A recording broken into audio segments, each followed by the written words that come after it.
کہ اللہ تبارک تعالیٰ نے ہم لوگوں کو نتیجے کا مکلف نہیں بنایا ہے. ہم سے یہ نہیں پوچھیں گے کہ تم نے یہ نتیجہ کیوں نکال کے نہیں دیا. ہم سے یہ پوچھیں گے کہ تم نے کوشش کیوں نہیں کی. مسلم پرسنل لاء بورڈ کے سچیو پد سے آپ نے استعفیٰ دیا، اس کی کیا وجہ ہے؟ یہ اور بات ہے کہ ابھی طاقت کے بل پر مختلف کام کروا لیا جائے اور اس میں کوئی حرج نہیں، یعنی حرج ان کے لیے حرج ہے اور ملک کے لیے حرج ہے. آپ نے جو ایڈریس کیا اس میں یہ پتہ چلا ہے کہ یہ پوری طرح سے وقف جو امینڈمنٹ بل ہے یہ مسلمانوں کے خلاف ہے، جبکہ گورنمنٹ کہہ رہی ہے کہ ہم آپ کے حق کے لیے یہ چیز لا رہے ہیں. تو آپ کون سے وہ بنیادی چیزیں ہیں جہاں پہ آپ کو اعتراض لگ رہا ہے؟ ہم لوگوں نے ہر ایک بل کا تجزیہ کیا، کیا وہ آرٹیکل 14 کے خلاف ہے، کیا وہ آرٹیکل 25 کے خلاف ہے، 26B کے خلاف ہے، 29 کے خلاف ہے، 300A کے خلاف ہے، 50A کے خلاف ہے، وغیرہ وغیرہ. اور ہم لوگوں نے انویریبلی پایا ہے کہ بہت ڈھیر سارے آرٹیکلس کانسٹیٹیوشن کے مختلف آرٹیکلس کو وائلیٹ کرتے ہیں، سپریم کورٹ کے ججمنٹس کو ڈائریکٹلی وائلیٹ کرتے ہیں، ویل سیٹلڈ لاء کو وائلیٹ کرتے ہیں. ایک سوال یہ اٹھتا ہے کہ اور وہ الزام لگایا جاتا ہے کہ وقف کی جو پراپرٹیز ہے اس کو وقف کے لوگ ہی یعنی مسلمان ہی برباد کر رہے ہیں. تو پھر گورنمنٹ اگر اس میں کچھ کرنا چاہ رہی ہے تبدیلی لانے کے لیے اور اس طرح کی، تو یہ پھر اس میں اتنا شور شرابہ مچانے کی کیا ضرورت ہے؟ اوریجنل بل تقریباً 50 پیجز کا ہے، تمام چیزیں ملا لیں، انڈیکس وغیرہ سب ملا لیں تو 50 پیجز کا ہے. اس میں جو آپ ترمیم کر رہے ہیں وہ 44 ہے، میسو، اور ایکچولی 153 ترمیم ہے کل ملا کر کے. اور اس میں کم سے کم 20 فنڈامنٹل رائٹس کے وائلیشنس ہیں. ہر ایک پرسپیکٹیو سے جو وقف کی جائیداد ہے وہ تباہ ہو جائے گی. آپ کے پاس قبرستان نہیں بچیں گے آخر میں. تو پھر جیسے یورپ اور امریکہ میں ہوتا ہے، ہر انسان کو اپنی قبر خریدنا پڑے گی، وہ یہاں بھی خریدنا پڑے گی. غیر مجروحہ عام کو ایک نئے طریقے سے آپ نے ڈیفائن کیا. عام طور سے لوگ یہی سمجھتے ہیں کہ غیر مجروحہ عام کی جو زمینیں ہوتی ہیں وہ پبلک پراپرٹی ہوتی ہیں. غیر مزروعہ عام پہ قبرستان تھا اور وہ کسی اس وقت کے صاحب جائیداد نے وقف کیا تھا، تو وہ چیز پبلک پراپرٹی یا گورنمنٹ پراپرٹی کیسے ہو گئی؟ ابھی تک کوئی ایک ڈاٹا ایسا نہیں ہے کہ کہاں پہ کتنی مسجدیں ہیں، کتنے مدارس ہیں، کتنے قبرستان ہیں، کتنے خانقاہ ہیں. اس کا کچھ ڈاٹا ہے امارت شریعہ یا بہار کی کسی دوسری تنظیم کے پاس؟ ایس ٹی وی نیوز دیکھ رہے ہیں آپ، میں ہوں انصار الحق. آج موتیہاری میں وقف بل جو امینڈمنٹ کیا جا رہا ہے اس کو لے کر کے امارت شریعہ کے طرف سے ایک ورکشاپ آرگنائز کیا گیا تھا، جس میں ضلع بھر کے جو انٹلیکچوئل مسلم کمیونٹی سے جڑے لوگ ہیں وہ لوگ پہنچے تھے. اور اس موقع سے امارت شریعہ کے امیر جو ہیں بہار، جھارکھنڈ، بنگال اور اڑیسہ، یہ 4 اسٹیٹس کے جو امیر ہیں وہ آئے ہیں. مولانا حضرت احمد ولی فیصل رحمانی صاحب بس چند روز قبل انہوں نے جو ہے all India Muslim personal law board کے سچیو پد سے استعفیٰ دیا ہے، تو اس پر بھی باتیں ہوں گی. مولانا صاحب بہت بہت شکریہ وقت نکالنے کے لیے. آج موتیہاری آپ آئے اور ایک ورکشاپ کے سلسلے میں کیا تھا یہ پورا یہاں آنے کا مقصد کیا تھا؟ بسم اللہ الرحمن الرحیم. جمہوریت میں اگر کوئی کام کرنا ہے تو اس کا جو آلہ ہم لوگوں کے پاس ہے وہ ہے عوام کو بیدار کرنا، تاکہ عوام جو ہیں وہ اپنی آواز لگا سکیں اور اس آواز سے ان کی بہتری ہو سکے. ابھی حکومت وقف امینڈمنٹ بل 2024 لے کر کے آئی ہے. ہم لوگوں کو ایسا لگتا ہے کہ اس سے اوقاف کی جائیداد تباہ ہو جائے گی اور اس بل سے لوگ وقف کرنے کا جو حق ہے ان کا وہ محدود ہو جائے گا، اور لوگ اور جو وقف کی اسلامی فاؤنڈیشن ہے وہ کمزور پڑ جائے گی.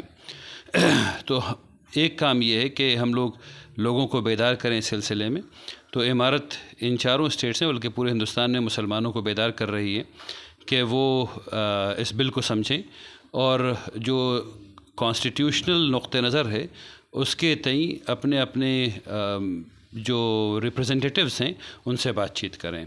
تو یہاں ہم لوگ اس لیے آئے تھے تاکہ یہاں کے جو انٹلیکچوئلس ہیں ان کو اس بل کے بارے میں بتایا جائے اور تاکہ وہ لوگ مؤثر طریقے سے عوام سے بھی بات کر سکیں اور اپنے ریپرزنٹیٹیو سے بھی بات کر سکیں. یہ مقصد ہے.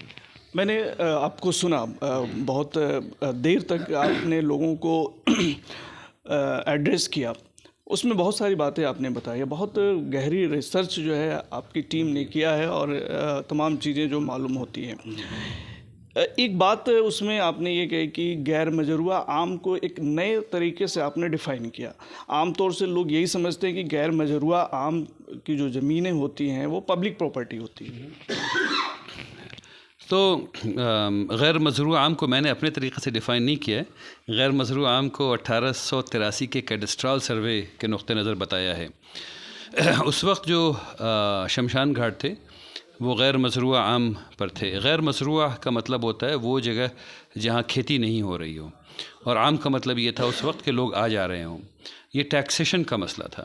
تو ایک زمین تھی جو غیر مزروع عام تھی اور ایک زمین تھی جو غیر مزروع خاص تھی، یعنی وہ جگہ جو جہاں کھیتی نہیں ہو رہی لیکن کوئی رہ رہا ہو، اور ان دونوں جگہ پہ ٹیکس نہیں لگنا تھا. پھر وہ جگہیں تھیں جہاں پہ ٹیکس لگنا تھا، یعنی کھیتی کی جو زمین تھی، اور اسے کچھ اور نومنکلیچر ہے. تو غیر مزروع عام پہ قبرستان تھا اور وہ کسی اس وقت کے صاحب جائیداد نے وقف کیا تھا، تو وہ چیز پبلک پراپرٹی یا گورنمنٹ پراپرٹی کیسے ہو گئی، اس بات کو سمجھنے کی ضرورت ہے. وہ کبھی نہیں تھی. اگر آپ 1883 کے کیڈسٹرال کے سروے کے نومنکلیچر کو پڑھیں گے تو پتہ چلے گا کہ یہ ڈیفینیشن نہیں ہے کہ غیر مزروع عام گورنمنٹ پراپرٹی ہے یا پبلک پراپرٹی ہے. بس وہ ٹیکسیشن کے پرپس سے اس وقت رکھا گیا تھا اور اس کا ابھی غلط استعمال ہو رہا ہے. بس اتنی سی بات ہے. آپ نے جو ایڈریس کیا اس میں یہ پتہ چلا کہ یہ پوری طرح سے وقت جو امینڈمنٹ بل ہے یہ مسلمانوں کے خلاف ہے، جبکہ گورنمنٹ کہہ رہی ہے کہ ہم آپ کے حق کے لیے یہ چیز لا رہے ہیں. تو آپ کون سے وہ بنیادی چیزیں ہیں جہاں پہ آپ کو اعتراض لگ رہا ہے؟ پورا بل ہی اعتراض کے لائق ہے اور پورے بل پر اعتراض ہے. اور سب سے بڑا اعتراض اس پہ ہے جو آپ نے بھی کہا کہ حکومت یہ کہہ رہی ہے کہ وہ بل فائدے کے لیے لا رہی ہے، وقف کی جائیداد کی ترقی کے لیے لا رہی ہے، وقف بورڈ کو مؤثر بنانے کے لیے لا رہی ہے، یعنی ایفیکٹو بنانے کے لیے لا رہی ہے، ایفیشینٹ بنانے کے لیے لا رہی ہے، وقف بورڈ کو امپاور کرنے کے لیے لا رہی ہے، شارٹ کمنگز کو دور کرنے کے لیے لا رہی ہے، اور کمپریہنسو طریقے سے مسئلے کو حل کرنے کے لیے لا رہی ہے. میں نے جو کام کیا ہے یا میری ٹیم نے جو کام کیا ہے وہ صرف یہ کیا ہے کہ انہی پانچوں چیزوں کو بنیاد بنا کر کے ایک انالیٹیکل فریم ورک تیار کیا ہے، اور ہر ایک ترمیم جو آئی ہے اس کو اس کے نقطہ نظر دیکھنے کی کوشش کی کہ یہ ترمیم 3C1 مثلاً کیا یہ وقف بورڈ کو افیکٹو بنا رہا ہے، کیا یہ وقف بورڈ کو ایفیشینٹ بنا رہا ہے، کیا یہ وقف بورڈ کو امپاور کر رہا ہے، کیا یہ شارٹ کمنگز کو دور کر رہا ہے، کیا اس سے وقف کی جائیداد بہتر ہو رہی ہے. ہم لوگوں کو انویریبلی کسی بھی ترمیم میں اس میں سے کوئی ایک چیز ہوتی ہوئی نہیں دکھ رہی ہے. اس کے ساتھ ساتھ جو انالیسس کی گئی ہے وہ یہ ہے کہ یہ کانسٹیٹیوشنل جو آرٹیکلز ہیں، جو کانسٹیٹیوشنل فریم ورک ہے یا جو آرٹیکلز ہیں، خاص کر کے جو فنڈامنٹل رائٹس ہیں، اس کے کیسے خلاف ہے. تو ہم لوگوں نے ہر ایک بل کا تجزیہ کیا، کیا وہ آرٹیکل 14 کے خلاف ہے، کیا وہ آرٹیکل 25 کے خلاف ہے، 26B کے خلاف ہے، 29 کے خلاف ہے، 300A کے خلاف ہے، 50A کے خلاف ہے، وغیرہ وغیرہ. اور ہم لوگوں نے انویریبلی پایا ہے کہ بہت ڈھیر سارے آرٹیکلز کانسٹیٹیوشن کے مختلف آرٹیکلز کو وائلیٹ کرتے ہیں، سپریم کورٹ کے ججمنٹس کو ڈائریکٹلی وائلیٹ کرتے ہیں، ویل سیٹلڈ لا کو وائلیٹ کرتے ہیں، اور اسلامک جو لا ہے وقف کا، یعنی وقف کا جو ڈیفینیشن ہے، جو وقف کرنے والا جو واقف ہے اس کی جو ڈیفینیشن ہے، متولی کی جو ڈیفینیشن ہے، جو منشا ہے واقف کی، ان تمام ڈیفینیشن کو وہ تبدیل کر رہا ہے. یہ خرابی ہے. اس میں کچھ ایسی بھی آ رہی ہیں کہ جو اپروچ ہے، اگر جو ہے اس میں کچھ اگر تبدیلی کی ضرورت ہے تو اس کو لا کر کے پھر اس کو جو ہے ایکسیپٹ کیا جا سکتا ہے. عقل تو یہی کہتی ہے، لیکن بات یہ ہے کہ جب اوریجنل بل تقریباً 50 پیجز کا ہے، تمام چیزیں ملا لیں، انڈیکس وغیرہ سب ملا لیں تو 50 پیجز کا ہے. اس میں جو آپ ترمیم کر رہے ہیں وہ 44 ہے، میسو، اور ایکچولی 153 ترمیم ہے کل ملا کر کے. اور اس میں کم سے کم 20 فنڈامنٹل رائٹس کے وائلیشنس ہیں، سپریم کورٹ کے ججمنٹ کے وائلیشنس ہیں، جو پریامبل ہے اس میں جو بیسک پرنسپلس ہیں اس کے وائلیشنس ہیں، لیگل جو لیگل پرنسپلس ہیں اس کے وائلیشنس ہیں. جب اتنا ڈھیر سارا وائلیشن ہے تو اس بل پہ ضد کیوں کرنا کہ اس کو ٹھیک کرو؟ یعنی وہ روٹی جو خراب بن گئی ہے اس روٹی کو ٹھیک کیوں کرنا ہے؟ دوبارہ آٹا کیوں گوندھ نہیں لیتے؟ دوبارہ آٹا گوندھ لیں. ایک چیز بہت ٹپیکل لگتا ہے ابھی موجودہ سمے میں جو حالات بن رہے ہیں، ابھی ہم لوگ بات کر رہے ہیں اور ابھی تھوڑی دیر پہلے ہم نے ایک خبر دیکھی کہ جو درگاہ ہے اجمیر شریف، اس کے اندر جو ہے مندر ہونے کی جو ایک یاچکا تھی اس کو منظور کر لیا گیا. تو اس طرح کی بہت ساری چیزیں دیش میں ہو رہی ہیں، اور خاص طور سے یہ دیکھا جا رہا ہے کہ مسلمانوں کے نظریے سے یہ جو ہے ٹھیک نہیں چل رہا ہے، باوجود اس کے ساری چیزیں امپلیمنٹ ہو رہی ہیں. تو پھر آپ لوگ کیسے اس کو جو ہے اس کے لیے اگر آپ لڑ رہے ہیں، کہیں نہ کہیں میرا کہنے کا مطلب یہ ہے، تو اس کا پروسیس کیا ہوگا؟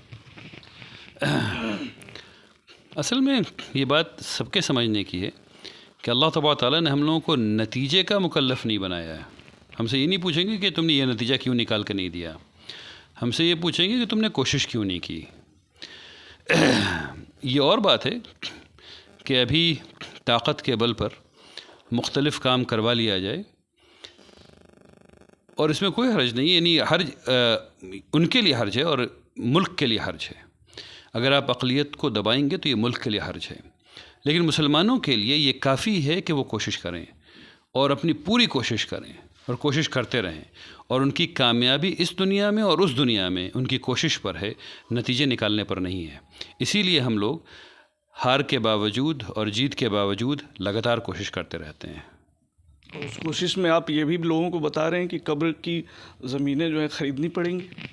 ہاں بالکل صحیح بات ہے. جب تمام وقف بائی یوز اور 3C1 3C2 اس میں ایک اور پروویژن ہے کہ جو اوور رائڈنگ ایفیکٹ ہے لا کا وہ ختم ہو جائے گا. اس میں ایک اور ترمیم ہے کہ جو اسٹیچوٹس آف لمیٹیشن ہے 1963 کی وہ ختم ہو جائیں گی. تو ہر ایک پرسپیکٹو سے جو وقف کی جائیداد ہے وہ تباہ ہو جائے گی. آپ کے پاس قبرستان نہیں بچیں گے آخر میں. تو پھر جیسے یورپ اور امریکہ میں ہوتا ہے، ہر انسان کو اپنی قبر خریدنا پڑے گی، وہ یہاں بھی خریدنا پڑے گی. ایک بہت بیسک سوال ہم آپ سے یہ کر لینا چاہ رہے ہیں، چونکہ بہت مہتوپورن شخصیت ہیں آپ، اور آپ کی باتوں کا اثر ہوتا ہے پورے سماج میں، خاص طور سے یہ چاروں اسٹیٹس میں اور پورے انڈیا میں ایک اہم یہ دیا. آپ جب اس طرح کی باتیں کرتے ہیں، لیکن ایک سوال یہ اٹھتا ہے کہ، اور وہ الزام لگایا جاتا ہے کہ وقف کی جو پراپرٹیز ہے اس کو وقف کے لوگ ہی یعنی مسلمان ہی برباد کر رہے ہیں. تو پھر گورنمنٹ اگر اس میں کچھ کرنا چاہ رہی ہے تبدیلی لانے کے لیے اور اس طرح کی، تو یہ پھر اس میں اتنا شور شرابہ مچانے کی کیا ضرورت ہے؟ تو آپ کے لاجک کے حساب سے تباہ ہونے کے لیے چھوڑ دیں؟ نہیں، ایسا نہیں ہوگا نا. اگر آپ کے بیٹے کو ٹی بی ہو گیا ہے تو آپ اس کو چھوڑ دیں گے مرنے کے لیے، یہ ٹی بی کا علاج کریں گے؟ ٹی بی کے علاج کے لیے ضروری کہ پہلے وہ بچ جائے زندہ. جو یہ بات کی جا رہی ہے کہ وقف کی جائیداد جو ہے وہ مسلمانوں نے کچھ مسلمانوں نے اس میں اوپر نیچے کر لیا ہے، خرد برد کر دیا ہے، اس لیے حکومت کو یہ رائٹ دے دیا جائے اور اپنا جو فنڈامنٹل رائٹ ہے 26B کا وہ چھوڑ دیا جائے. نہیں میرے بھائی، جمہوریت میں اپنے رائٹ کو کبھی نہیں چھوڑتے ہیں، اپنا حق بھی پورا ادا کرتے ہیں اور اپنے رائٹ کو بھی پوری طریقے سے اسرٹ کرتے ہیں، پورے طریقے سے اسرٹ کرتے ہیں. تو 26B کا رائٹ کو نہیں چھوڑا جائے گا. اب رہ گئی بات بدعنوانی کی کہ مسلمان یہ کرتے ہیں، مسلمان وہ کرتے ہیں. مجھے 5 متولی کا نام بتائیے جس نے زمین کو وقف کی جائیداد کو بیچ کر کے اپنا محل کھڑا کر لیا ہو. آپ نہیں بتا پائیں گے، کیونکہ متولی حضرات جو بیچ رہے ہیں، جو خرید رہے ہیں، ایک دو کو چھوڑ کر کے جو غبن کر رہے ہیں وہ زیادہ کیا کرے گا بیچارہ؟ وہ کرایہ تھوڑا کم لے لے گا مارکیٹ ریٹ سے، یہی کرے گا نا. اس کے علاوہ کیا کرے گا؟ اصل میں وقف کی جائیداد کی خود برد جو یامہا کے اور جو ٹاٹا کے اور فلاں کمپنی کے اور فلاں کمپنی کے اور فلاں کمپنی کے جو شو روم بن رہے ہیں وقف کی جائیداد پہ، وہ اس لیے بن رہے ہیں کیونکہ پولیٹیکل اپوائنٹمنٹس ہو رہی ہیں وقف کی. سکھوں کے یہاں یہ کام کیوں نہیں ہوتا؟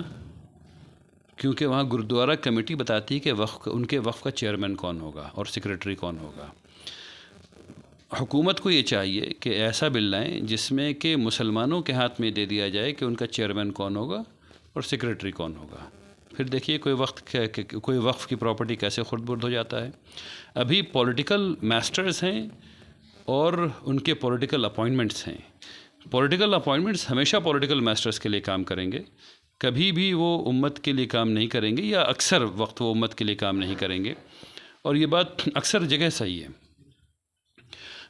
تو ایک تو یہ کہ پولیٹیکل اپوائنٹمنٹ چھوڑ دیں, اور دوسرا یہ کہ جس طرح جو بل لانا چاہیے اس میں, جیسے تامل ناڈو میں ابھی حکومت نے, اگر مجھے صحیح یاد ہے تو 3000 ایکڑ زمین نکال کر کے ہندو ٹیمپل بورڈ کو دی. وہ اس لیے کیونکہ ہندو ٹیمپل بورڈ کے پاس ساؤتھ انڈیا میں, تامل ناڈو میں سمری ایوکشن پاورز ہیں. اس کو یہ چاہیے تھا کہ چونکہ مسلمانوں کی جائیداد بہت زیادہ انکروچڈ ہے, اور حکومت نے انکروچ کر رکھا ہے اور پبلک نے انکروچ کر رکھا ہے, اس لیے سمری ایوکشن پاور وقف بورڈ کو, مسلمانوں کے وقف بورڈ کو ہونا چاہیے تھا. اگر یہ 2 چیز ہو جائیں تو یہاں وقف بورڈ, ہر جگہ کا وقف بورڈ ٹھیک ہو جائے گا آٹومیٹکلی انشاءاللہ. ایک بہت بیسک سوال امارت شریعہ سے ہم جڑا ہوا یہ پوچھنا چاہیں گے کہ 1921 سے یہ ادارہ چل رہا ہے اور 4 اسٹیٹ کی بار بار بات آتی ہے, لیکن بہار کا سب سے بڑا ادارہ اس کو مانا جاتا ہے.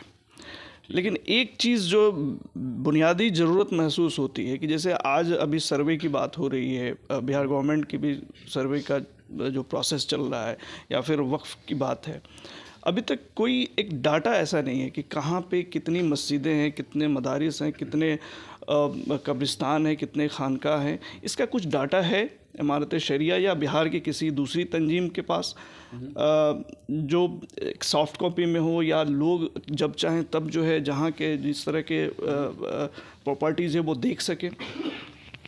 اس کا ڈاٹا جو ہے وہ انڈین گورنمنٹ کے پاس ہی موجود ہے, اور بہار گورنمنٹ کے پاس ہی موجود ہے. بہار کا ڈیٹا, بہار گورنمنٹ میں تو جو رجسٹرڈ ہوں گے وہی ڈاٹا ہوں گے, لیکن اپنی جو ادارے ہیں ان کے پاس کیا ہے؟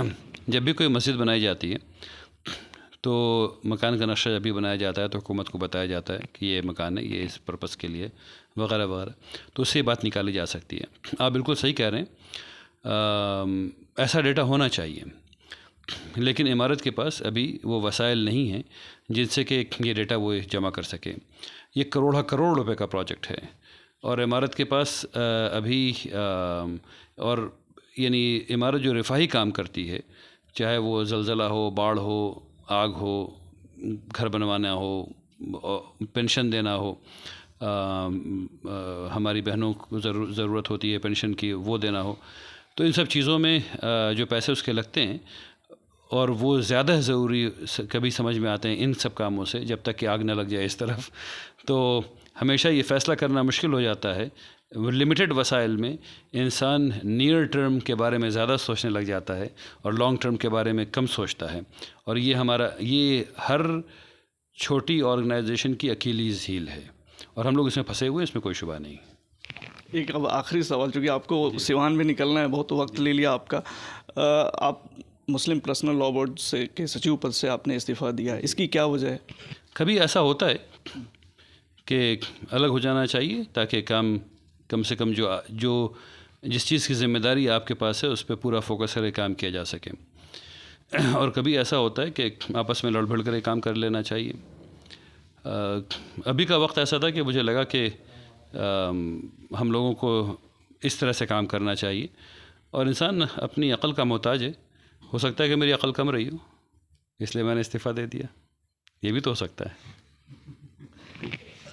آخری تو ایک میں یہ کہوں گا کہ آپ میسیج کیا دینا چاہیں گے پورے سوسائٹی کو؟ آج کی تاریخ میں سوسائٹی جس تمام طرح کی پریشانیوں سے جوجھ رہی ہے, اور جو ادارے ہیں وہ جس طرح کے ہیں, ان تمام لوگوں کے لیے آپ کا میسیج کیا ہوگا HTV نیوز کے مادھیم سے؟ اللہ تبارک و تعالیٰ قرآن میں کہتے ہیں وَاعْتَصِمُوا بِحَبْلِ اللَّهِ جَمِيعًا وَلَا تَفَرَّقُوا, اللہ کی رسی کو مضبوطی سے پکڑ لو اور آپس میں نہ بٹو. میں سب سے یہ کہتا ہوں کہ اپنے گھر کے لیول پہ, اپنے گاؤں کے لیول پہ, اپنے گھر کے لیول پہ, اپنے خاندان کے لیول پہ, اپنے محلے کے لیول پہ, اپنے ڈسٹرکٹ کے لیول پہ ایک رہیے, اپنے صوبے کے لیول پہ, اپنے ملک کے لیول پہ, دنیا کے لیول پر ایک رہیے, اور آپ کا کام عدل اور انصاف کو دنیا میں قائم کرنا ہے, اس میں جٹے رہیے. یہ پیغام ہے. بہت شکریہ. اور آپ نے پوری دنیا دیکھی ہے. لندن سے آپ نے پڑھائی کی؟ نہیں میں نے اچھا میری معلومات ذرا درست کریں. امریکہ سے میں نے تعلیم حاصل کی ہے. ہائر ایجوکیشن میری امریکہ کی ہے. جی جی جی تو میں نے کہیں پہ پڑھ لیا تھا. تو آپ پوری دنیا کو آپ نے دیکھا ہے نا. ایک اور یہ خبر آ رہی ہے مدرسوں کے لے کر کے خاص طور سے کہ 1 نیشن 1 اسٹوڈنٹ کی بات ہو رہی ہے. کیا اس کے لیے بھی کچھ، کیونکہ پریشانیاں ایک سے ایک بڑھ کے جو ہے آتی جا رہی ہیں، اور اس سے بتایا جا رہا ہے کہ مدرسے کے اسٹوڈنٹ جو ہوں گے وہ زیادہ پربھاوت ہوں گے. یہ تو میں آپ سے پہلی دفعہ سن رہا ہوں. میں نے ابھی تک نہیں سنا ہے 1 نیشن 1 اسٹوڈنٹ. ایسا کیا مطلب ہوتا ہے یہ میرے سمجھ کے باہر ہے. ابھی جب پڑھیں گے تب پتہ چلے گا. اور پڑھے بغیر کوئی بات کرنا جہالت کی بات ہے، تو پڑھ لیں پھر بات کرتے ہیں انشاءاللہ. بہت شکریہ مولانا صاحب تمام جانکاری ساجھا کرنے کے لیے. تو مولانا فیصل ولی رحمانی صاحب جن سے ہم تمام مدعوں پہ کھل کے بات کر رہے تھے، اور انہوں نے بہت بے باکی سے اپنی بات رکھی. تو ابھی کے لیے فی الحال اتنا ہی. تمام خبروں اور ڈیبیٹس کے لیے جڑے رہیے STV نیوز کے ساتھ.